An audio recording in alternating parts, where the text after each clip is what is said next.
Hello साथीहरू, स्वागत छ तपाईहरुलाई मेरो छोटो भिडियोमा।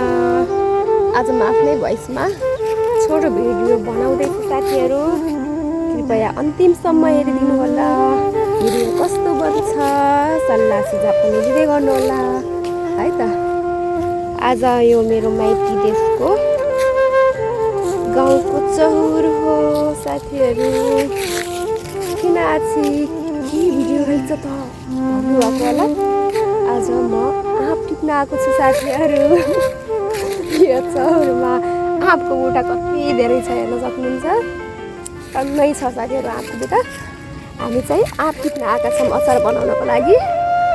अझै अहिले आँप झार्दैछ साथीहरू। कति झर्छ के झर्छ हामी तपाईलाई अन्तिमसम्म देखाउँछौँ। भिडियो के कस्तो हुन्छ हेर्दै गर्नु होला त साथीहरू।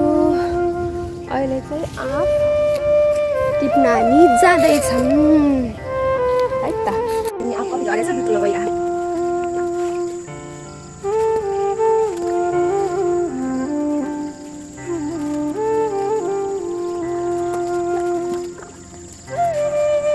साथीहरू म तपाईँलाई कति आँप झऱ्यो देखाउँछु है त।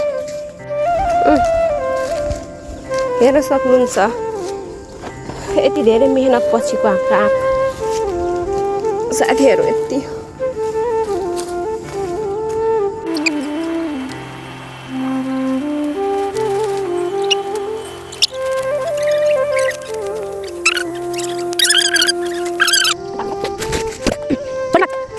यो रुखमा चढेर आँप झारिसकेको छु। आँपको थुप्रो देख्न सक्नुहुन्छ। यो रुखबाट झरेको आँप थियो साथीहरू। म त हल्लाउन नसकेर यो यस्तो आइडिया आँपको डाला भाँचेर यसैले आँप झारे साथीहरू। अब भाइले झारेको आँप हामी देखाउँछौँ। यो रुखमा टन्नै आँप छ साथीहरू तर झार्न सकेन भाइले। अब भाइले कति झार्यो हामी चाहिँ सबै जम्मा गरेर देखाउँछौँ। एउटा पाकेको आँप पाकेको सिजन भयो तर झार्नेहरू र साथीहरू हामी जम्मा गरेर देखाउँछौँ तपाईँलाई कति आँप झार्यौँ भनेर। लास्टमा सबै आँप देखाउँछौँ। भाइहरूले आँप टिपिरहेका छौँ हेर्न सक्नुहुन्छ। ल साथीहरू म चाहिँ पाकेको आँप बुझ्यो त बुझेर तर आँपको टेस्ट अझै मजाले पाएन मैले। पाकेको आँप एउटा मात्र रहेछ साथीहरू। मिठो छ।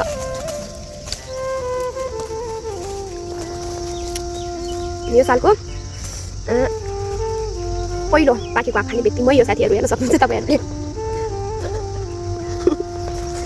मैले त पाकेको आँप पनि खाएँ साथीहरू। आँप खाने भए हामीलाई सम्झिनु होला साथीहरू। यो आँप भाइले टिपेको हो। यो मैले टिपेको आँप बुढामा पनि हालिसकेका छन्। ठुला ठुला आँप छ साथीहरू। ल राखौँ त बुढामा।